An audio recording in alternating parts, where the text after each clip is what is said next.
Welcome to another movie plot and enjoy the holidays. We open in the near future of some nameless authoritarian country. Terror bombings are frequent, but the Deputy Minister Eugene Helpmann says that it's only because the opposition can't stand to see them winning. Everyone but government workers live in squalor while the ventilation ducts running through the dystopian world have a whole bunch of symbolic functions of their own. It's Christmas time, so consumers for Greist are out walking around while in a government office automatic machines print out warrants for political rivals' arrests. A worker swats a ceiling fly, causing it to fall into one of the machines, changing the name on a warrant from Tuttle to Buttle. As the family are peacefully minding their own business, the police use the apartment of Jill to breach the Buttle home through the ceiling. They place Mr. Buttle inside a large canvas bag before forcing his wife to sign the receipt and leaving as quickly as they came. At the Ministry of Information, Mr. Kurtzmann tries to catch his workers watching television, but they always manage to outmaneuver him. When learning about the Buttle kerfuffle, he worries that their department screwed something up, so he calls in Sam. The technician is introduced flying around the sky in his dream, where he's the savior of a floating long-haired Jill. Realizing that he's late for work, Sam quickly dashes out the door without breakfast because everybody's electronics are on the fritz. He hurries down to the Ministry of Information, passing by flying nuns who not 2 minutes ago were buying a couple of submachine guns. Passing through security, he runs into an old friend, Jack, who's a charming, sociable family man and everything that Sam isn't. He tells him to get another job because he'll never get noticed working in records, but that's exactly what Sam likes about it. Noticing the woman of his dreams on the cameras, Jill has come to help Mrs. Buttle find out what happened to her bagged husband. She's being given the paperwork runaround, so in her frustration hits the awkward security droid that's always up in people's faces. Before he can even start work, Sam's called to a cosmetic surgeon's office where his mother Ida is receiving some rejuvenating surgery. She's a powerful woman and offers him a promotion, but Sam says that he likes his current position as a low-level employee. Ida's disappointed, so removes the bag from her face, puts a shoe on her head and takes Sam out to an expensive restaurant. She gives him a Christmas present, which is a device that denies everything, and they meet up with Mrs. Terrain and her daughter Shirley. Salt. Food here is blended into easily consumed blobs, while bombings are so commonplace that the kitchen explodes, but none of them react.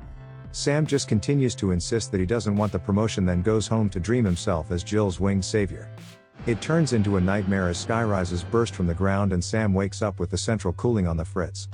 He calls up central services, but his transmission is intercepted by a rogue air conditioning specialist called Harry Tuttle. This guy just randomly pops up to repair the climate control while saying that everything he's doing is highly illegal. He ziplines away like some air conditioning Dark Knight as the real central services Spoor and Dowser show up. To hide the work that Tuttle did, Sam requests a warrant, so Spoor knocks the malfunctioning Dowser out and carries him away, saying they'll be back with a warrant. The next day at work, Sam's called into the office where Mr. Kurtzmann issues a compensation check to Mrs. Buttle for her husband. He apparently died while being interrogated, but his wife doesn't have a bank account, so Sam delivers her the check in person. Driving out to Buttle's flat in his three-wheeled bubble car, he arrives at the apartment building where children play Bag the Terrorist. When Sam sees the widow sitting in her trashed living room, he tries to give her the check, but she angrily demands the body. The little Buttle boy pushes Sam through a mirror and he spots the reflection of Jill upstairs, so races up to speak with her. She's already fled the building in a truck after setting the government worker's bubble car on fire so that he can't follow. He catches a glass brick cable car back to the city and daydreams about Jill being carted around by a troop of giant babies. Sam swoops down to save her from the floating cage and battles an oversized samurai with his sword. He pierces the giant's foot, then uses its own spear to destroy the warrior, but removes the mask to reveal his own face. Having cut Jill's cage free, Sam tries to prevent it from floating away, but is dragged down by his supervisor begging him not to leave. The only way to learn about Jill is to accept the promotion and gain access to her classified records, so he goes to visit his mother. The place is well guarded and filled with dozens of wealthy elites admiring Ida's latest plastic surgery. Mrs. Terrain's, however, has backfired and she looks like one of the creatures from Sam's dreams while trying to set him up with her daughter. Their dislike for each other is mutual, and we also see Jax here with his wife as well as the deputy minister. Mr. Helpmann requests that Sam help train his little man before learning that he's accepted the promotion. He was a friend of Sam's father and seems like the only person in this place that's actually supportive of the things he does. At his first day on the new job, Sam enters a large building with cavernous hallways containing a school of fast-moving bureaucrats. He gets caught up in the wave and led by his new boss to his own office in what was supposed to be a promotion. The room is so small that he wrestles for control of the desk as it's shared through the wall with his new co-worker. Realizing Harvey has a computer, Sam asks him to find Jill's record that he couldn't obtain in the other department. The last place that she was referred to at the ministry, Sam notices the receptionist is documenting a torture going on in one of the offices. Fortunately, that isn't the one that Jill visited, which turns out to be Jack's, who despite his pleasant personality tortures government prisoners. He's the one who killed Buttle but insists it was an accident and gives Sam the files on Jill that declare her a terrorist. On his way out of the building, Sam sees Jill getting arrested in the foyer, so uses his new promotion to get her released.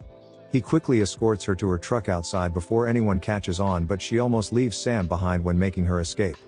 He becomes a stage 4 clinger, and Jill almost regrets even accepting his help when he confesses he has dreams about her every night. She tries to kick him out of the cab, but he hangs on and keeps insisting that he loves the stranger who he only met 2 minutes ago. When Jill realizes that she isn't going to shake this man, she lets him accompany her, making her rounds as a truck driver. She pulls up to a refinery and attaches to a trailer home, as well as collects a mysterious package which Sam presumes is explosive. Jill claims that it's only a Christmas present, but they still must evade the police by blocking them off with the cargo. The pursuers crash into it, giving Jill time to deliver the package to a crowded shop, but Sam wants to know what's inside. He fights her for it until getting distracted by Mrs. Terrain looking more deformed than ever and allowing Jill to get away. Just then a bomb goes off, killing many of the wealthy shoppers, so Sam assumes that Jill is the terrorist who planted it. She reveals the package to have only been a bribe for government officials, but the police still show up and arrest her for the attack. Sam tries to protect Jill from who he sees as the giant samurai from his dreams, but is knocked out from behind. They take him back to the ministry along with the rest of their daily haul of bagged up citizens and need to knock Sam out again when he refuses to sit quiet. Waking up at his half desk being chewed out by his new boss, Sam returns to Jack to insist that Jill is innocent in the bombing. They believe she's in league with Tuttle but haven't located Jill anyway, so Sam returns home to try find her. Spoor and Dowser have returned wearing contamination suits and have got the paperwork to evict Sam from his own house. They tear up the place, but outside Tuttle switches the air couplings in the workers' suits for the sewage hose, causing them to fill up. When the suits explode, Jill arrives, having been concerned about Sam, so Tuttle flamboyantly ziplines away again. Jill has no idea who he is, and Sam takes her to his mother's home for protection since Ida's spending Christmas at the plastic surgeon's. The two share a moment when Sam suddenly comes up with an idea to falsify Jill's records to make her appear deceased. Upon returning from the ministry, he finds Jill wearing a wig and looking like the vision of his dreams. She's been declared dead, which makes what they do next probably illegal, as they have a romantic night together. On Christmas morning, Sam wakes up to Jill wrapped up in a bow when suddenly the police bust down the door and roof. The traitor is bagged up and taken back to the ministry, where he's charged as being a terrorist and thrown into a padded cell. Helpmann is also there, dressed like Santa, and drops the devastating news that Jill was killed off screen while resisting arrest. He refuses to offer any help while Sam's bagged up and taken to a large chamber and strapped to a chair to be tortured. Jack enters wearing a doctor's coat and baby mask, but doesn't listen to Sam's pleas because he's scared of not going through with his orders. Just then Jack is shot dead as the resistance has come to rescue Sam and have a shootout with the ministry. They escape the room, which is revealed to be the one beside Jack's office, while the receptionist records the sounds of their gunshots. The resistance fight their way out of the ministry, but only Sam and Tuttle make it alive to blow up the building. It explodes in spectacular fashion when we get our first glimpse that this might not be real when Tuttle gets encased inside paperwork. Sam tries to help him, but Tuttle's body has completely disappeared and the police arrive to chase Sam out of the square. He flees to a church where his mother is attending the funeral of Terrain, who was on her way out the entire film anyway. Thanks to the plastic surgeon, Ida now looks exactly like Jill and is too busy with young admirers to help her son. The police arrive, causing Sam to accidentally knock over Mrs. Terrain's jelly-filled coffin, which he uses to escape. Somehow it leads to a back alley, but as he's running through, they begin to resemble the walls from his daydreams. Sam finds himself surrounded on all sides by the police and the monsters of his nightmares, so climbs up a pile of ducks into a dead end. He finds a hidden doorway and stumbles through into the small flat that was placed on the back of Jill's truck earlier. To his surprise, she's alive and well, and the two escape the city together before settling down in the country. As the camera pans out, Mr. Helpmann and Jack lean into view as Sam is really in a catatonic state at the torture chamber.